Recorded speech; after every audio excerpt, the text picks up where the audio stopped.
Hello दोस्तों, नमस्कार, आदाब, सत श्री अकाल। मैं हूं रंजीत, आप सबका स्वागत करता हूं मेरे इस चैनल में जिसका नाम है नई पीढ़ी की नई सोच। तो चलिए, आज हम कुछ जानकारी दे रहे हैं जो कि सब लोगों को मालूम है, लेकिन फिर भी इसी टॉपिक पे बात करते हैं कि ज़िंदगी में आगे बढ़ने के लिए हर आदमी का एक ख्वाहिश होता है कि हम जीवन में आगे बढ़ें।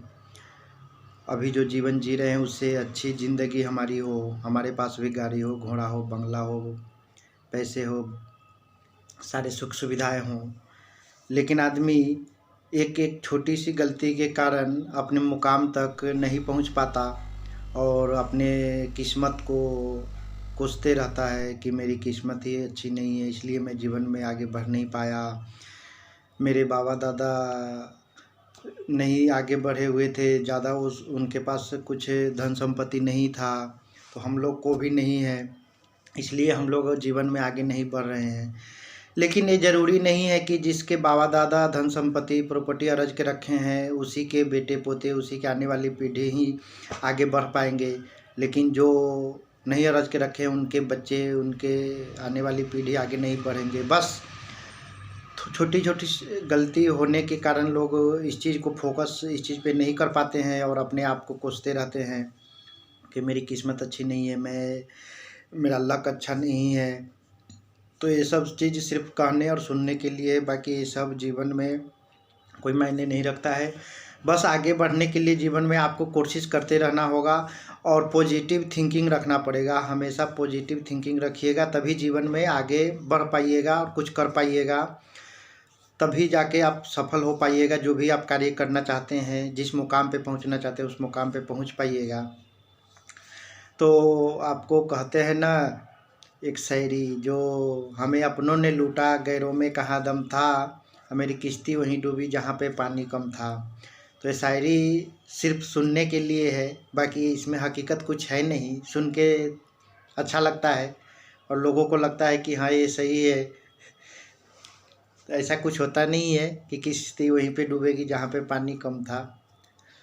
तो आप देख लीजिए कि जैसे खरगोश और कछुए अपने आप में कितना फ़र्क है कि खरगोश कितना तेज़ दौड़ता है और कछुआ कितना धीरे चलता है। एक बार की बात है, आप लोग को भी मालूम होगा, किताबों में से जानकारी मिली हुई, हम लोग किताब में भी पढ़े हुए हैं कि खरगोश और कछुए की होड़ लगती है और खरगोश बहुत तेज़ दौड़ता है। दौड़ते दौड़ते आधा जंगल में जा कर के और वो देखता है कि ये कछुआ तो बहुत धीरे धीरे चल के आ रहा है, ये हम थोड़ा आराम कर लेते हैं, सो लेते हैं, कछुआ हमको कैसे हरा सकता है, हम तो इतना तेज़ दौड़ते हैं। और खरगोश वहीं पे सो जाता है, उसको नींद आ जाता है और कछुआ चलते चलते अपने मंजिल तक पहुंच जाता है।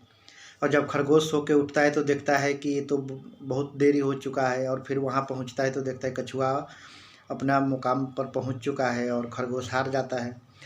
तो ये ज़रूरी नहीं है कि जो तेज़ दौड़ता है वही अपने मुकाम तक पहुंच पाएगा और जो तेज़ नहीं दौड़ता है वो नहीं पहुंच पाएगा। तो ये बिल्कुल नहीं है। बस आपको अपने मुकाम की ओर चलते जाना है, अपने जीवन के लक्ष्य की ओर फोकस करना है और छोटी छोटी गलतियों को इग्नोर करिए और उस गलती को दोबारा मत कीजिए कि ताकि आपको जीवन में आगे बढ़ने से वो चीज़ रोके। और आप हमेशा पॉजिटिव थिंकिंग रखिए और अपने मुकाम की ओर फोकस रखिए। जो भी चीज़ आपको करनी है उस चीज़ पे फोकस कीजिए। और आपको बता दें कि जीवन में आगे बढ़ने के लिए ये ज़रूरी नहीं है कि मैगी की तरफ सबका जीवन हो, कि मैगी का पैकेट लेके आया और उस पे सब कुछ लिखा होता है कि इतना टाइम तक इतना पानी डालना है, उसको कितना उबालना है, उसमें मैगी डालते हैं, फिर उसके बाद उसका पैकेट खोल के मसाला डालते हैं और मैगी तैयार, 5 मिनट में हम लोग मैगी खा लेते हैं। तो ऐसी जीवन और ऐसी सुख सुविधाएं हर किसी को नहीं मिलता है। वो उसी को मिलता है जिसके दादा परदादा वैसे प्रॉपर्टी बिजनेस करके रखते हैं, तो उनके आने वाली पीढ़ी को ये सब सुख सुविधाएं मिलता है। लेकिन उन लोगों को अपने जीवन में कठिनाई, परेशानी और आगे कैसे बढ़ते हैं इन सब चीज़ों से कोई लेना देना होता नहीं, उन लोगों को इन चीज़ों की जानकारी होती नहीं है। इसलिए उस सामने वाले लोगों को भी इज्जत वैसे ही करते हैं जैसे उन लोगों को अपना जीवन जीने के लिए मिला हो, अपने बाबा दादा परदादा से जो सुख सुविधाएं अर्जित करके रखी गई है, प्रॉपर्टी बिजनेस, उस चीज़ में उन लोगों को लगता है कि हर किसी का जीवन ऐसा ही सुख सुविधाएं ऐसे ही मिल जाता है, लेकिन नहीं, ऐसा कुछ नहीं है भाई मेरे। वो हर किसी का जीवन इतना सुखद नहीं होता है, ये हम सब लोग जानते ही हैं। तो प्लीज़ आप इन चीज़ों पे फोकस रखिए, हमेशा अपने मन के अंदर निगेटिव बातों को इग्नोर कीजिए, आने मत दीजिए, और हमेशा पॉजिटिव थिंकिंग रखिए, पॉजिटिव बातें सोचिए, पॉजिटिव किताबें पढ़िए, पॉजिटिव वीडियो देखिए। मोबाइल तो आजकल हर किसी के मोबाइल पे इंटरनेट है और हर कोई इस चीज़ को एंजॉय करता है। तो मेरे द्वारा दी गई हुई जानकारी अगर थोड़ी सी भी आपको अच्छी लगे तो प्लीज़ लाइक कीजिए, चैनल को सब्सक्राइब कीजिए, अपने दोस्तों रिश्तेदारों तक शेयर कीजिए। फिर मिलते हैं नेक्स्ट वीडियो में, तब तक के लिए okay, bye bye, take care.